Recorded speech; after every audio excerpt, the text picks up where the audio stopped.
the keys are programmed to the vehicle for the anti-theft system that we've had for a number of years, and so each key is unique to the vehicle anyway, which means we can program things against each key. We can, when this car recognizes a key, it can say these limits apply to this particular key. So the programming sequence to make a MyKey is pretty simple. You start off using the message center, and you may not be able to see all you see it in here, but you select the message center option for hold reset to confirm MyKey, and as soon as it says mark this key as restricted, this key that's now in the ignition is a MyKey. This is the one that will have the restrictions on it. So in other words, your teen can have that key and you can have it. Exactly. Okay. So this is the one we're going to give to our teen. Okay. And the other key now we call the administrator key, and that's the one that's going to set the limits. That's great. All right. So we put that one in the vehicle now, and using a very similar kind of setup. As soon as it goes through out here, I'll go back to the MyKey settings. All right. And now I have the capability to set the limits. The first setting on here is, and I'm sorry you can't see all of that, but the first setting on there is to set for the 80-mile-per-hour limit. You can turn it on or off. All right, so I'm going to set it to on. And again, as if we drove this car on the freeway, it would, with the MyKey in, we would not be able to drive faster than 80 miles per hour. The second, too fast here.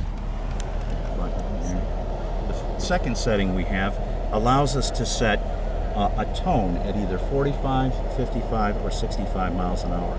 Now, for me, with my daughters, my daughter that's 19, been driving for 2 years, when she was on her permit, I had to sit in the seat next to her when she was driving. One thing I always noticed, she did a good job of, keeping the space and looking around, paying attention, and so on. But her speed kept creeping up.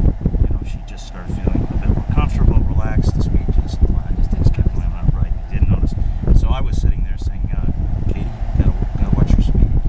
Right? Slowly it crept up. So this is a good idea. You can set it to 45 or 55 or 65, and the chime will just chime when you get to that speed, just to remind you that, hey, keep track of the speed you're going.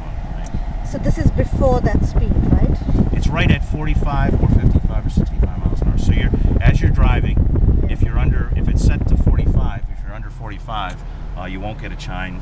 When you get to 45, the chime will just come on. It's not a real obnoxious chime, but just a chime that will remind you to look down, and it'll say your speed. But if they have the radio on, will they hear the chime? Yes. Okay. So this is a hard limit of what they cannot go over, and then this is a limit of when we start just putting warning bells. Chime, right. The third thing we said is the radio volume, and what we do is, again, this is an on-off type setting. When it's on, we limit the radio volume to 50% of the volume, so you can't turn it up past 50%. And so it's a pretty straightforward one, and I'll be able to demonstrate it in a second here. The final thing is traction control. Traction control prevents the wheels from spinning. You can normally turn it on and off with the vehicle for certain situations. If Junior likes to lay patches in the parking lot and so on, you can turn it off so he can't, or prevent him from turning traction control off and prevent the wheels spinning.